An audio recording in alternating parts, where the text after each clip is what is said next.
Welcome to PUBG Playbook. I thought whenever we were going through the group stage of PCS7, it was definitely going to be a Sonic's video. I mean, 50% win rate, pan kill, charging people out for a fist fight.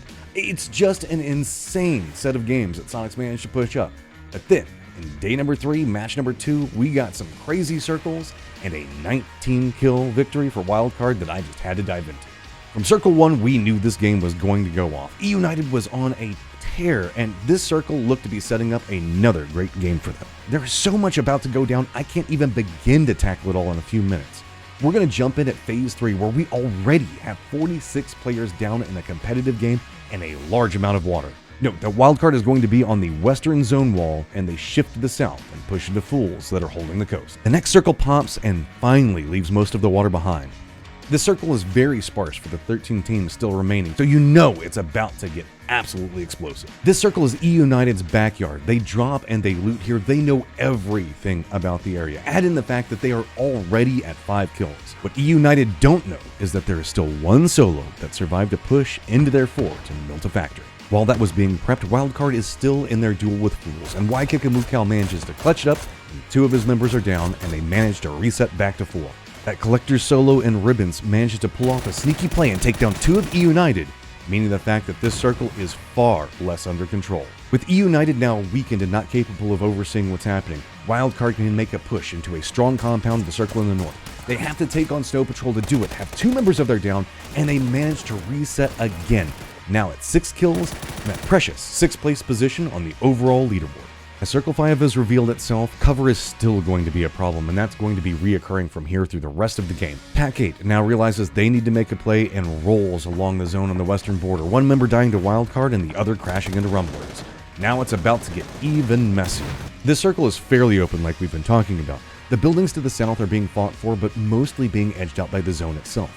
A hill in the north has some value for cover, and a pylon is in the east. There are also some hills to the south that some of the teams are playing, and then a tower in the middle of everything with the remains of 4 funners trying to hold it down. It is open sight lines everywhere. It is going to be 4th and 5th parties all the way through here, and we still have a ton of teams alive. The 9-kill duo from E-United drive by harassing from the north.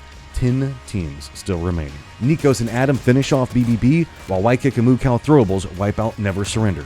2 teams dead at the exact same time by Wildcard's hands, and even the downed Greg shot is capable of being rezzed.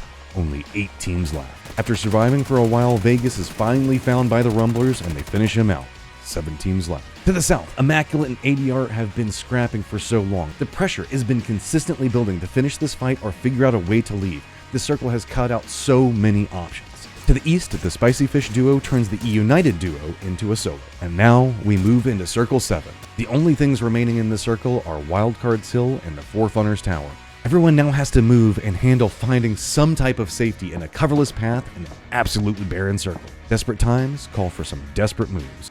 Immaculate smoke the opening to their warehouse, planning a fast and furious style of escape. Unfortunately, that smoke that blocks vision onto them also means that it blocks vision for them on all the immovable objects around, bumping into a truck, each other, a rock, and finally a Wildcard Nikos. Not the most immaculate of rotations. Wildcard Nikos was knocked by the combination of a car and being pushed so far out of the circle it almost feels like he's in Miramar, now waiting to die. Rumbler's Waldo knocks out Wildcard Adam, and Greg counters that by knocking Waldo. Fique drops a nade right on top of the remaining Rumblers. 5 teams left. With Immaculate and Rumblers now gone, ADR realizes they have an opportunity, smokes a path to the tower, and ADR now has center circle control, and the rest of the team is coming to reinforce. 3 teams now remain. Spicy Fish sends 1 to the Wildcard Hill, and Pat stays behind to cover. ADR smokes causing a problem and blocking vision between them. Fique and Adam for Wildcard move to take out Hydonics, but it's going to be Pat that covers them, knocking Adam. Unfortunately, that does mean that Pat had to move to an angle he was vulnerable from ADR, and now he gets knocked. With Adam being knocked, Fique moves back to cover his other 2 teammates, allowing Hydonics to move forward and push into the Wildcard hillside, wiping Adam. But that is all Fique is going to allow as he sees it and kills Hydonics. 2 teams now remain. Wildcard with the hill and ADR with the tower. Greg sees Greta about to make it to the tower and gets a pivotal knock. This is a situation we talk about a lot in competitive. When you knock one player on a team, you are technically removing 2 from a fight. The one down player, and now one has to commit into the res. And when your team only has 3 members left, that means it's all onto one person to defend the entire squad. Wildcard knows this, and Waikakamukau dives into the Dacia, peels out, heading for the tower. Waikakamukau pushes the smoke side of the tower extremely fast. The solo res defender and Dylan is watching the opposite side of the tower from the stairs. All 3 ADR players are very close to each other. This means that only one angle on the tower was capable of being defended, and Waikakamukau managed to push into their blind side. Nades now fly out from both sides. Cal takes damage as he opted into nading the high side of the tower. ADR finishes their res out. Dylan then moves to peek the strong side. Greg is waiting in tree cover, patiently trying to cover Waikakamukau, and that patience pays off as he manages to drop Dylan. And this next bit is clean. After finishing the heal, Waikakamukau throws through 2 different windows. Zray was playing the tower stairs, and he now runs into the 2nd floor, afraid of the push that's going to be coming.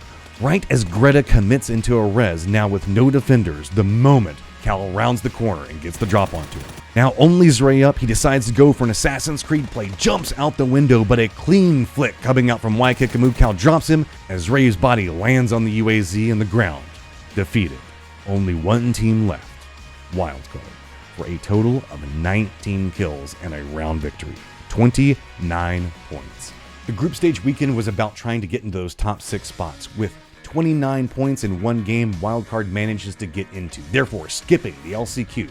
But you do not want to skip the LCQ. This has been one of the strongest group stages I have seen for North America. Now we're going to be bringing Latin America back in, and you know this LCQ is going to be absolutely nuts. We have 2 more stages before we find out who's going to be representing Americas and going to PGC. Make sure you stay tuned in because every single step of the way, this is going to be amazing. And as always, I'll see you on the Battlegrounds. Hopefully not in the same game that Wildcard's in.